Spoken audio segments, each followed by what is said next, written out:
안녕하세요. 전 30대 중반 여자예요. 지금은 아버지 따라 부동산 일을 하고 있어요. 저희 집이 부동산업을 하고 있고 이미 건물 여러 채는 갖고 있어요.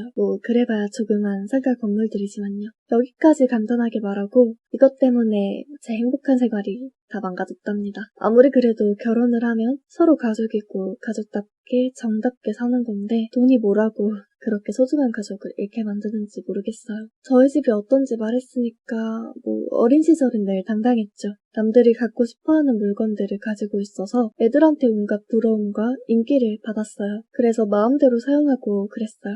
부모님은 너무 돈 있다고 티내지 말라고 혼내기도 하고요. 중고등학교 때는 그야말로 외모 치장에 힘을 써서 남들을 보면 아이돌이냐 라고 생각을 할 정도였어요. 덕분에 학교에서 늘 끌려가고 반성문을 많이 쓰고 그랬어요. 부모님이 학교를 수시로 방문하고요. 참 철없는 시절이었죠.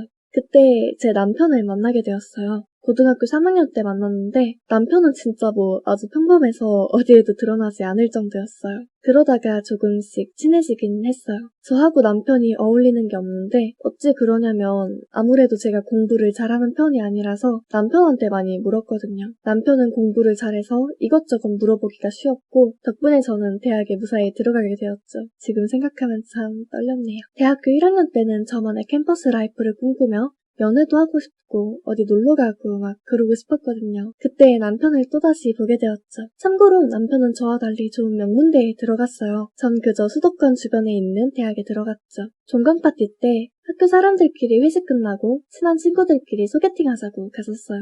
저희가 3명이었고 상대방은 명문대 출신 남자 3명 이렇게 되어 있었어요. 그 남자 3명 중 한 명이 남편이었죠. 물론 워낙 오랜만에 봐서 자기 소개할 때 알았어요. 남편도 제가 그 자리에 왔다는 걸 몰랐다고 하더라고요. 그날 이후로 같은 고등학교 동창답게 지내다가 결국은 사귀게 되었죠. 분명히 남편 보고 평범하다며 별 관심이 없어 보인다고 하는데 그때 고등학교랑 비교하면 너무나도 많이 변했거든요. 고등학교 때는 부모가 맞춘 질질 끄는 교복을 입고 머리는 귀두컷 마냥 자르고 그래서 몰랐는데 꾸미고 나니까 잘생겼어요.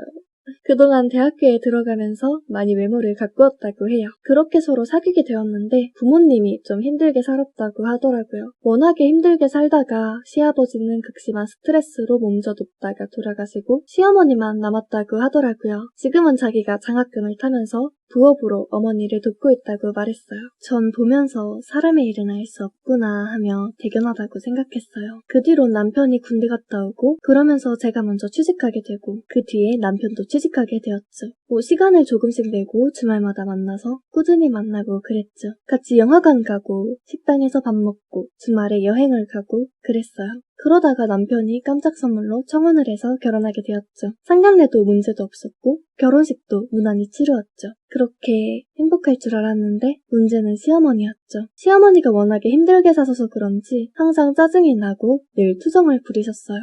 그런 건 참을만 한데 문제는 돈 문제였죠. 저보고 부모님을 설득해서 돈을 달라고 하는 건 기본이고 어디 아는 친척이 사업을 하는데 돈이 급하다며 자꾸 돈을 하시더라고요. 사업 이야기를 늘 하는데 나름 청산유수 같이 말을 하지만 다들 아시잖아요. 진짜 대박이 터질 거면 그렇게 소문으로 나지 않는다고. 어느 날에는 남편한테 사정을 해서 저 몰래 상당한 액수의 돈을 얻어서 주식에 투자를 했다가 폭락한 사건이 있었거든요. 부모님은 이러한 시어머니의 모습에 너무 크게 실망을 하셨어요. 게다가 남편이 몰래 주고 그래서 남편 보고 도둑처럼 살지 말라고 훈수까지 두고 그랬어요. 저도 뭐라고 했고요. 남편은 너무나도 간절히 그러셔서 그럴 수 없었다며 미안해했죠. 물론 남편도 이해 못 간다고 하더라고요. 언제는 시어머니와 돈 문제로 크게 싸워서 한바탕 한 적이 있었어요. 그럴 때마다 시어머니를 보기가 너무 껄끄러워지더라고요. 아무리 좋은 음식을 해주고 그래도 결국은 끝에 가서 돈을 달라고 하거나 좀 도와달라는 말뿐이었죠. 가뜩이나 남편은 아무리 그래도 너무 그러는 건 아니라며 나무라 해도 시어머니는 그런 남편의 말을 늘 무시를 했죠. 그러고는 자기가 남편 어릴 때 열심히 키웠다고 하소연을 하기도 했어요. 근데 남편이 그렇게 말리는 거에는 이유가 있었죠. 시아버지가 친구한테 사기를 당해서 재산을 크게 날린 적이 있었어요. 그래서 그 트라우마로 돈 문제에 늘 민감을 했죠.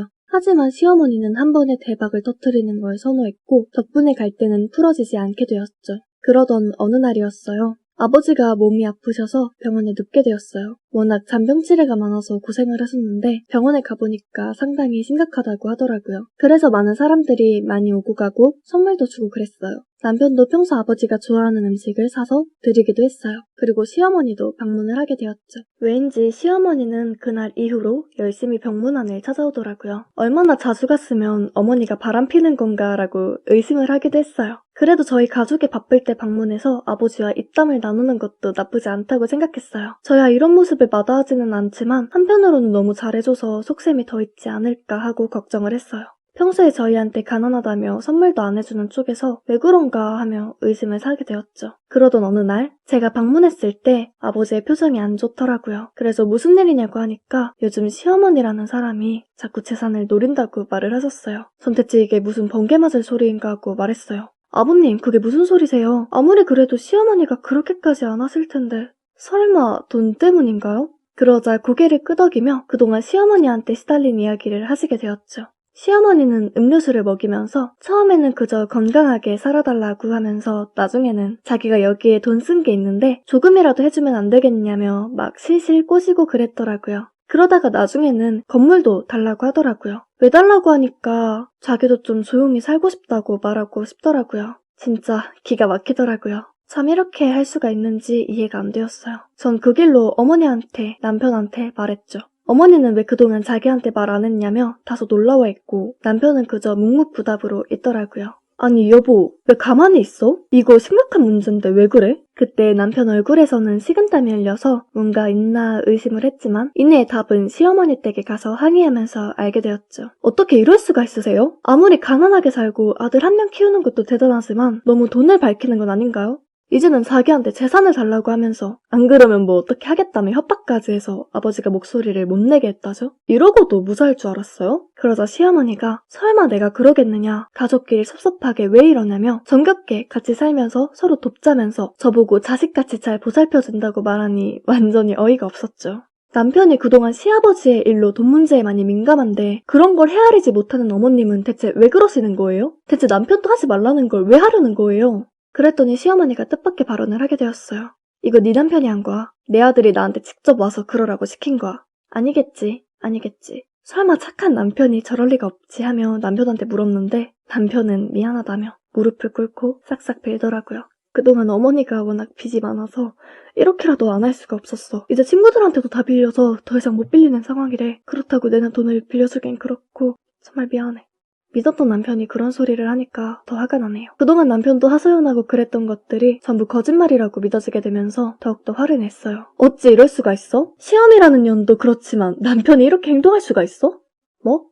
빚? 그렇다고 남의 재산을 뺏으려고 협박까지 해? 네가 그러고도 사람이야? 하면서 남편을 후드려 패고 발로 까고 그랬어요. 그랬더니 남편이 무릎을 꿇고 빌면서 말했어요. 잘못했어. 여보 하지만 더 이상 어머니가 가난하게 만들 수는 없었어. 알잖아. 연애 때 나와 어머니 단둘이서 고생을 많이 했던 거. 게다가 어머니는 아무하고도 교류가 없으셔. 돈 문제 때문에. 그래서 어머니라도 여생을 좀 편하게 하려고 이럴 수밖에. 그러자 어머니가 빗자루를 들고 사정없이 팼고 시어머니한테도 또 이러면 그땐 고소하고 난리를 친다고 말했어요. 그러자 시어머니는 이번에 안 갚으면 이상한 청년들이 와서 또 깽판을 친다고 싹싹 빌더라고요. 그러고 보니 제가 안 본 사이에 집안이 많이 황폐화되어 있더라고요. 하지만 저와 어머니는 그 말을 듣지 않았고 전 남편한테 헤어지라고 말하며 어머니와 단둘이서 나왔죠. 그래서 이혼을 하게 되었어요. 위자료를 받아낼까 했는데 워낙에 돈이 없어서 합의 이혼으로 마무리를 지었어요. 그 뒤로는 남편과 시어머니는 늘 사채업자한테 시달리며 살았고 남편은 직장을 그만두고 어디 막노동을 한다고 하더라고요. 시어머니는 갑자기 온 치매에 똥오줌 막 갈기고 미쳐버렸다고 하고요. 언제나 남편이 저한테 와서 제발 미안하다고 말을 하니까 전 보지도 않고 뒤돌며 쌩까고 그랬어요. 그렇게 여러 번 하니까 남편은 더 이상 오지 않더라고요. 이번 일을 계기로 사람을 많이 못 믿겠어요. 진짜 어떻게 이럴 수가 있는지 잘 모르겠네요. 이번 이야기 잘 들으셨나요? 그럼 다음에도 다시 보길 바래요. 그럼 다들 좋은 하루 보내세요.